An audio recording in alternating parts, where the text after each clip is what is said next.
तो बच्चों, ये हमारा जो है चैप्टर 9 सर्कल जो है उसके क्वेश्चन है एक्सरसाइज फर्स्ट के, जो कि चैप्टर 9 एनसीईआरटी में। थ्योरम्स तो आप लोगों ने देखी होंगी, और अगर किसी को समझ भी नहीं आए तो मैं उसकी वीडियोस बना दूंगा। तो हम ये डायरेक्ट एक्सरसाइज सॉल्व करते हैं। लिखा है यहाँ पर कि recall that two circles are congruent if they have the same radii. Prove that equal chords of congruent circles subtend equal angles at their center। मतलब क्या है कि याद कीजिए कि जो दो सर्कल्स हैं वो कैसे हैं, कॉन्ग्रुएंट हैं। ठीक है, अगर उनकी जो रेडियस है दोनों की क्या है, सेम है, तो प्रूफ कीजिए कि जो इक्वल कॉर्ड्स हैं कॉन्ग्रुएंट सर्कल की वो सबटेंड करेंगी equal angles at there centre. मतलब क्या कि जैसे कि ये वाला जो सर्कल है इसका सेंटर मैंने मान लिया O, और इस वाले जो सर्कल है इसका सेंटर मान लिया मैंने O डैश। ठीक है, अब यहाँ पर एक इसकी कॉर्ड है और एक कॉर्ड क्या है, इसकी कॉर्ड है। ये है AB और ये है आपकी CD। तो उसने ये बोला है कि ये prove that the equal chords, यानी ये दोनों जो कॉर्ड्स हैं वो कैसी हैं, इक्वल है, और दे हैव द सेम रे, यानी कि जो रेडियस भी है दोनों कैसी हैं, सेम है। रेडियस मैंने बना दी यहाँ से यहाँ तक, इसकी रेडियस बना दी हमने।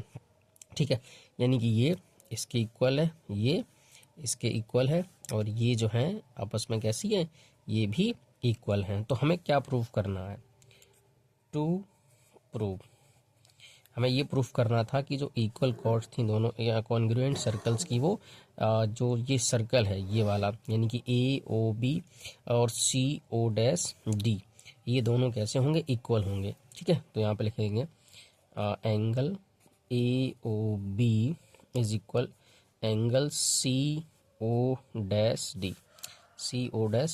तो देखिए हम सबसे पहले क्या करते हैं, ये दोनों ट्राइंगल ले लेते हैं। In triangle AOB and triangle CO'D, AOB और CO'D। देखिए यहाँ पर जो OA है वो OC के इक्वल होगा। OA is equal to OC equal क्या होगा, क्योंकि ये हमें गिवन है, या फिर हम लिख सकते हैं कि रेडियस भी है दोनों की। ठीक है, तो ये गिवन लिख दें तो ज़्यादा बेटर रहेगा। ओके, और यहाँ पर जो OB है ये इक्वल है आपके OD के, ये भी क्या है आपका, गिवन है OD। ठीक है, ये भी क्या है, ये गिवन है बच्चों, ये O लिखा है। ठीक, उसके बाद AB is equal to CD, ये भी हमें क्या है, गिवन है। AB is equal to CD, ये भी गिवन है। चलो यहाँ पे चाहो तो आप क्या कर सकते हो कि रेडियस लिख सकते हो, कि रेडियस या फिर रेडी ऑफ कॉन्ग्रुएंट सर्कल्स,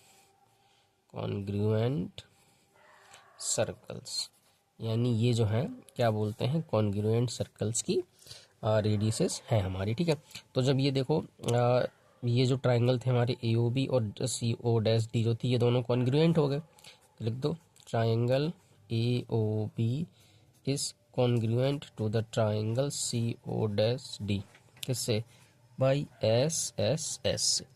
ठीक है, और जब ये दोनों ट्राइंगल हमारे कॉन्ग्रुएंट हो गए तो ये वाला एंगल AOB और CO'D, ये दोनों आपस में कैसे कॉन्ग्रुएंट, कॉन्ग्रुएंट नहीं, ये आपके इक्वल हो गए, किससे, CPCT से। लिख देंगे angle AOB is equal angle CO'D by CPCT मतलब क्या होता है, congruent part of congruent triangle. ठीक है, अब चलिए हम करते हैं सेकंड।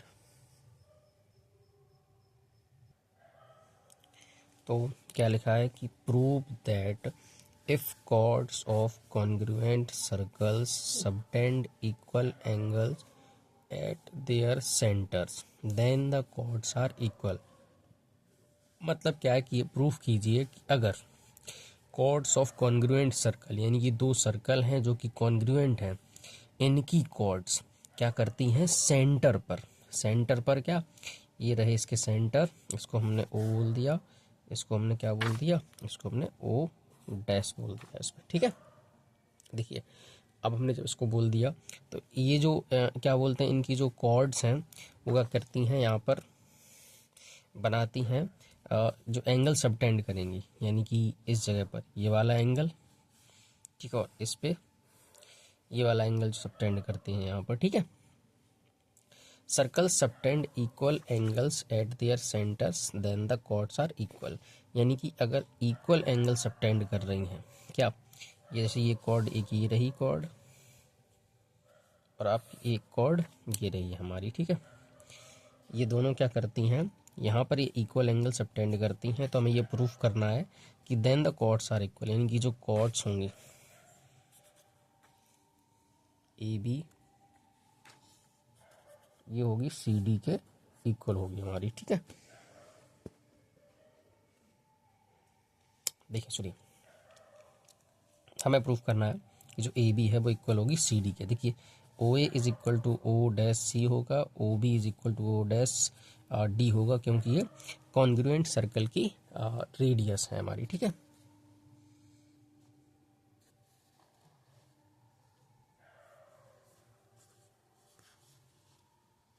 देखिए तो हम लिख लेते हैं कि हमें प्रूफ क्या करना है।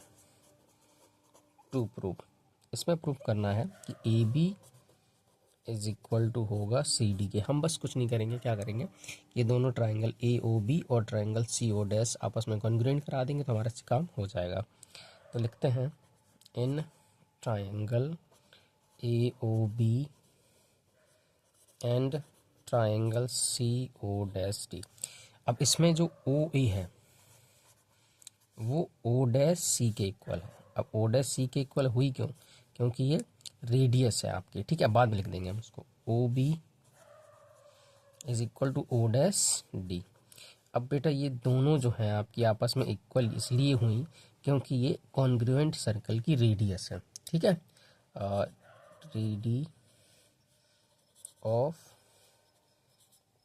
Congruent circle, congruent circles, okay.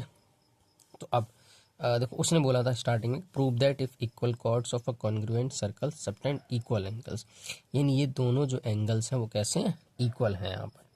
तो यहाँ पे जो angle A O B is equal angle C O dash D, C O dash D ये हमें गिवन है। अब ये दोनों ट्राइंगल ए ओ बी और सी ओ डैश डी जो है कॉन्ग्रुएंट हो गए, किससे, ऐसे ऐसे। तो लिख देंगे triangle A O B is congruent to the triangle C O dash D by S A S, side angle side से। जब ये दोनों ट्राइंगल कॉन्ग्रुएंट हो गए तो A B is equal to क्या होगा, सी डी के, किससे, सी पी सी टी से। यही हमें प्रूफ करना था, by C P C T. चलिए अब हम करते हैं क्वेश्चन नेक्स्ट। लिख दिया सी पी सी टी।